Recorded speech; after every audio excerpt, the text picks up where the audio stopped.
Alright, so here is a look through at this PBC 6X pedal board on a 32x16 Flat Series by Creation Music Company. Alright, so starting out really simple, input box on the back, a passive, very simple, going into the PBC because the PBC can handle buffers and everything, so we're going to let the PBC do it. Page 1 is going to be your presets page. Everything is in the switcher. These are all locked in insert loop 1 in stereo. This is in an insert loop, so pretty much everything in here you can rearrange, which is really amazing about this PBC 6X is the technology with the editor allows you to do that. Starting off, we have preset 1, 2, 3, 4. This will be 5 and 6. Because we have this bank switch, we can now utilize these two spots for more presets, which is awesome. The great thing about the PBC is that it does also do secondary functions. So not only is it doing just the normal preset stuff, but if you were to like here, like these will do tap bank up and down if you tap them, which is really convenient.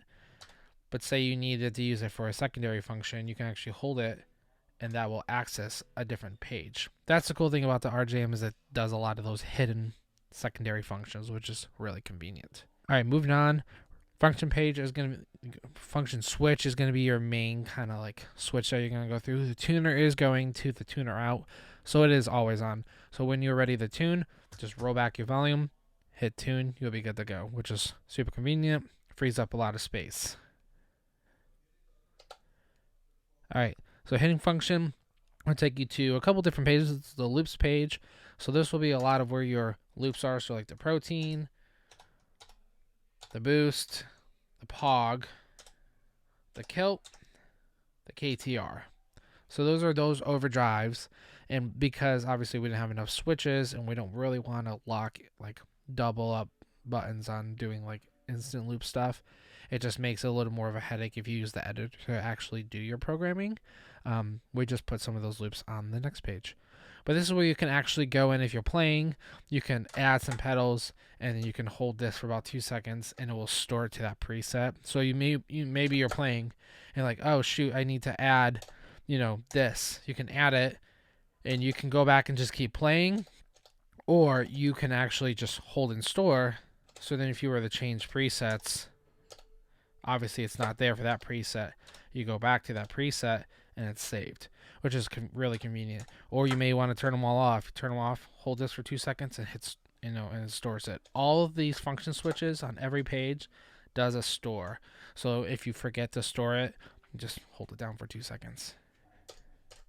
Moving on to the wet page. This is like the wet combination of what's left, which is going to be the compressor and the prism. Prism, I like in the front of the chain, always on, more of like a shaper for the guitar first, and to really give it kind of like the edge of breakup.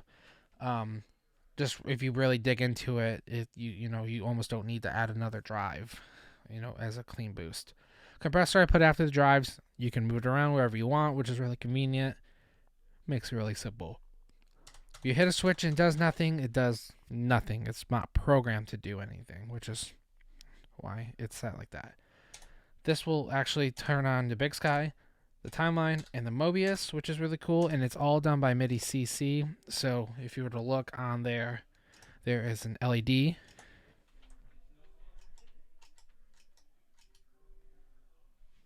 That LED is just turning a MIDI command change. So it's called MIDI CC, so it's control change.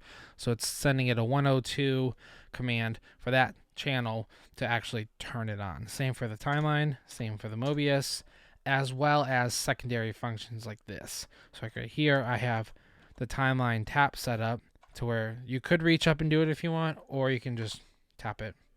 Same with the Mobius. You're welcome to just step on them.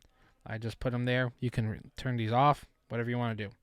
Up here, Mobius, just above the Mobius is the Prism, and then the Cali. So I kind of put those in those order. And then you can move them around anywhere you want.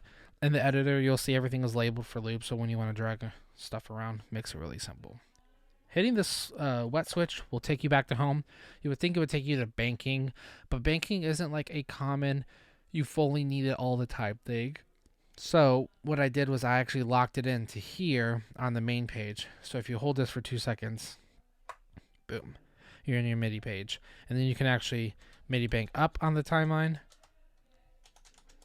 and down. So left is up, right is down. Same for here. Left up, right down. Left up, right down. So that makes it really easy when you're preset building. Basically, when you're building a preset, you're going to scroll up and down to find those sounds that you want, which we'll talk over next. All right, so building a preset's really simple. It's a matter of just picking the preset that you want, picking the loops that you want on, and picking the device MIDI sounds that you want. So you know, this may be this type of reverb, but then for the next preset it may be a completely different type of reverb, or you know, a different type of modulation or something. This is where this kind of controlling program comes in handy. So when we're going to pick a preset, we'll pick one. We're going to hit function. We're going to turn on some loops. So we're going to turn on, we'll do the KTR, okay? Good old KTR. We're going to go hit wet page. I want to also turn on the compressor because that's what I want on. And then I want the big sky and the timeline on. So now that you have those that you've picked and saved, you hold this for about 2 seconds, stores it. Hit it, go home.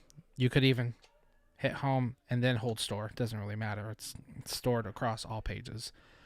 Once you're done with that, you're like, shoot, I still need to find the reverb and delay sound I want. So you hold this guy for 2 seconds.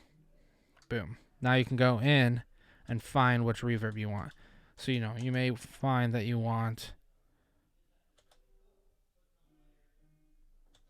right, I don't know, that guy. Sure, we'll go with that one. But then the timeline, you know, maybe you want that dual delay right there. So those are the sounds that you want. All you do again is hold this for 2 seconds, hit stored, and you're done. So now when you move on to a new preset, you'll see things have changed. Down here, these bubbles turn off, but as soon as you engage them, certain bubbles will turn on, which is really convenient. Those will change to the sounds. So you have king, and this reverse. As soon as you change it, goes away, comes back. That's a really cool thing about it. Obviously, the kill is up front, so you can step on the boost side if you need it. It's really simple. I mean, there is a BPM clock built in if you really want to do that. The protein is split, so you have everything set really nice. The volume loop is set to loop 1, so you can switch out the volume. You can move certain pedals in front or behind. I basically put it in the order of which it should kind of be, but you are welcome to change the order. Ruby and Dream, the DISO for XLR and 1/4 inch out, Zuma and oh-highs underneath, and you're all set to go. Have fun.